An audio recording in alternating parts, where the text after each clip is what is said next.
સ્વાગત છે। હું છું હેપી અને હવે જોઈએ આજના મુખ્ય સમાચાર। અરવલ્લી જિલ્લાના મોડાસા શહેરની પ્રાર્થના સ્કૂલમાં વિદ્યાર્થીઓને પ્રિન્સિપાલ અને ટ્રસ્ટી દ્વારા માર મારવામાં આવ્યો હોવાના આક્ષેપો સામે મામલો પોલીસ સ્ટેશન પહોંચ્યો છે।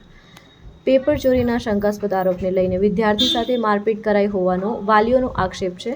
બીજી તરફ સ્કૂલ ટ્રસ્ટીનું કહેવું છે કે સમગ્ર મામલો પેપર ચોરીની ઘટનાથી જોડાયેલો છે।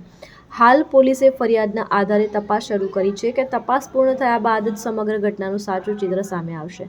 મોડાસાની પ્રાર્થના સ્કૂલમાં વિદ્યાર્થી સાથે કથિત મારપીટનો મામલો ચર્ચાનો વિષય બન્યો છે।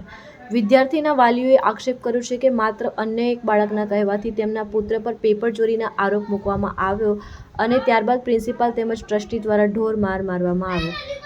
વાલીઓનું કહેવું છે કે સ્કૂલ પાસે પેપર ચોરી સાબિત કરે તેવા કોઈ નક્કર પુરાવા નથી, માત્ર શંકાના આધારે વિદ્યાર્થી સાથે મારપીટ કરવામાં આવી હોવાનું તેમણે જણાવ્યું છે।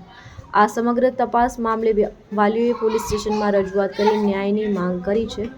બીજી તરફ સ્કૂલ ટ્રસ્ટીનું કહેવું છે કે ઘટના પેપર ચોરીના મામલે લઈને બની હતી અને સમગ્ર બાબત અંગે તેઓ તપાસમાં પોલીસને સહકાર આપશે। હાલ પોલીસે બંને પક્ષના નિવેદનો નોંધવાની કાર્યવાહી હાથ ધરી છે અને ઉપલબ્ધ પુરાવાના આધારે તપાસ શરૂ કરી છે। પોલીસ તપાસ પૂર્ણ થયા બાદ જ હકીકત સામે આવશે અને જવાબદારી નક્કી થશે। હું હાલ લુણાવાડા રહેવાસી છું। મારો છોકરો પ્રાર્થના ગ્લોબલ સૈનિક સ્કૂલમાં ભણે છે અને હોસ્ટેલમાં રહે છે।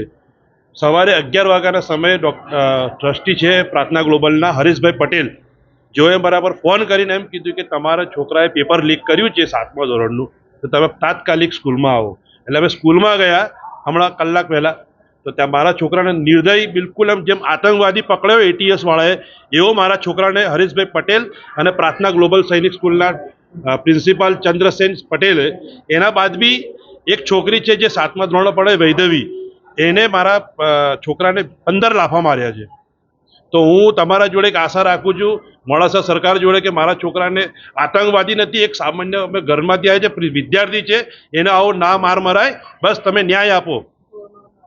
મારું નામ ધ્રુવિલ છે। હું સ્કૂલ પ્રાર્થના ગ્લોબલ સૈનિક સ્કૂલમાં ભણું છું, ધોરણ 8માં।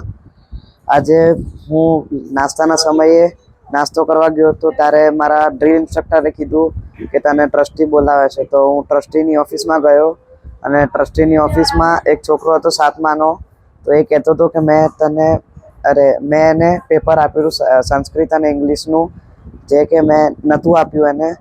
પછી મેં સરને કીધું કે તમે CCTV ચેક કરો, તો એ કહે છે કે તે મને ખરીદી નથી રાખ્યો, તું કોઈ હોતો નથી મને કહેવાવાળો।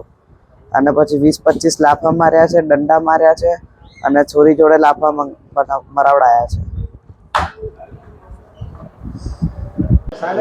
હું હરેશ પટેલ, પ્રાર્થના ગ્લોબલ સૈનિક સ્કૂલનો ઇન્ચાર્જ છું અને સૈનિક સ્કૂલનો ડિપાર્ટમેન્ટ હું સંભાળું છું। સાહેબ, આજે જે વિદ્યાર્થીને ઢોર માર મારવામાં આવ્યો, સમગ્ર ઘટના શું હતી? વાલીઓ દ્વારા આક્ષેપ કરવામાં આવ્યો છે, ટ્રસ્ટીઓ અને પ્રિન્સિપાલ દ્વારા માર મારવામાં આવ્યો છે। જો માર મારવા બાબતે મને બહુ ખ્યાલ નથી, પણ બાળકે બે પેપર ચોર્યા હતા, 2 સબ્જેક્ટના પેપર પ્રિન્સિપલની ઓફિસમાં જઈને ચોર્યા હતા।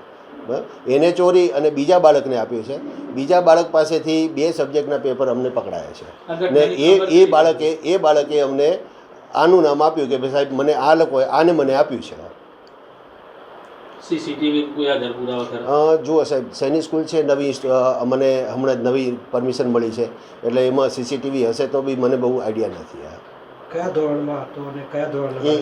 એ 8મા ધોરણનો બાળક હતો અને એને 7મા ધોરણના બાળકને પેપર આપ્યા હતા।